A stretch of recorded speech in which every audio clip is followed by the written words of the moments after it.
Hello guys. Welcome to the story world. We are to serve you best stories, but we need your help to complete our goal of 1,000 subscribers. So find the subscribe button and please click on it. Let's jumping into story. Evening crept over the island like a heavy blanket, turning the sky blood orange before sinking into a deep, oppressive gray.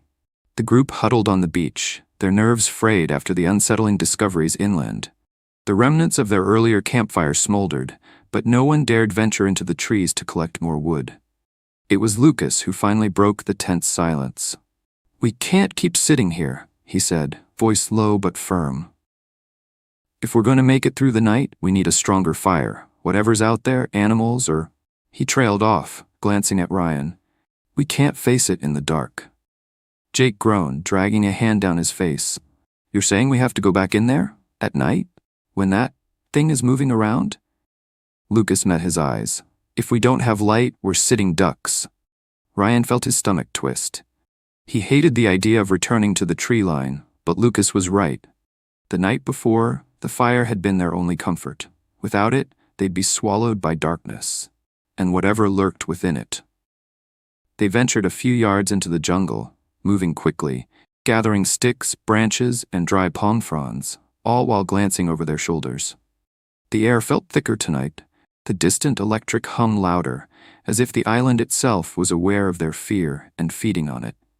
By the time they returned to camp, the sun had vanished completely, leaving only a crescent moon hanging in a cloud-smeared sky.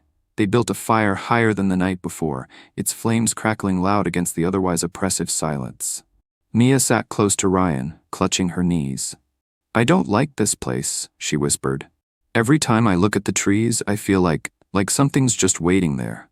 Ryan swallowed hard, the memory of last night's glowing eyes still vivid. "You're not wrong," he murmured.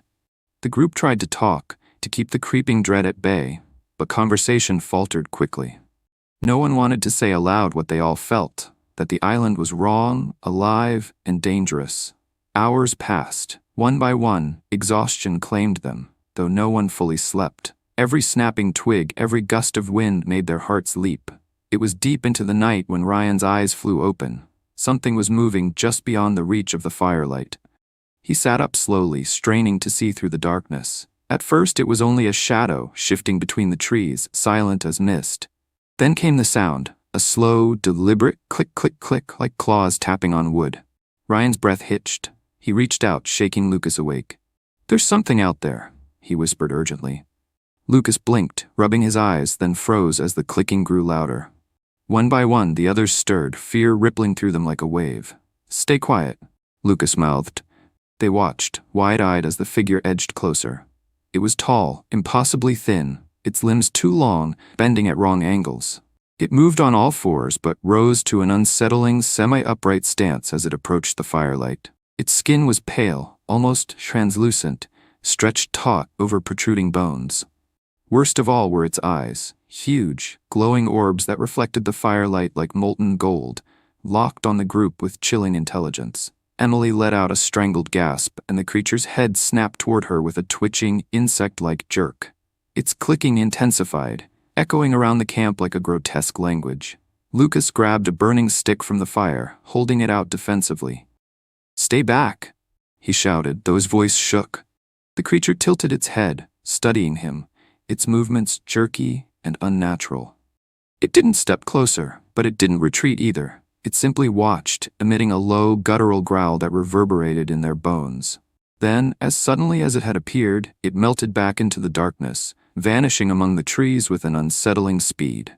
The silence it left behind was worse than the encounter itself. Jake broke first, voice cracking. "What the hell was that? That wasn't an animal. That wasn't anything I've ever seen." Noah's face was ashen.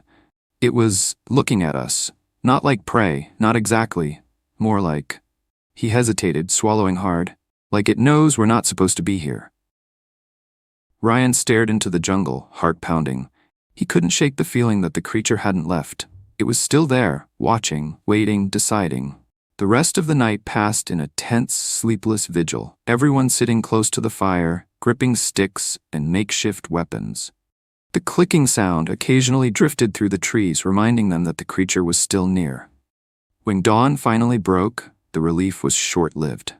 Mia, who had wandered toward the water to rinse her face, let out a scream that sent everyone running.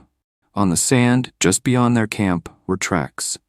Not human, not any animal they knew. Long, skeletal footprints with clawed toes, arranged deliberately in a circle around their sleeping area, as if the creature had been walking among them while they slept.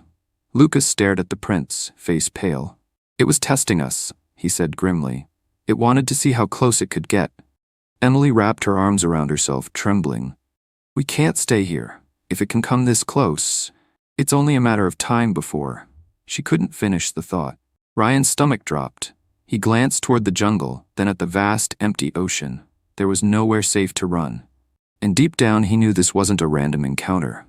The creature had been watching since the moment they arrived, and now it was getting bolder. The island wasn't just a trap. It was a hunting ground, and they were the prey. Thanks for listening. Hit the like button if you really like this story, and don't forget to subscribe.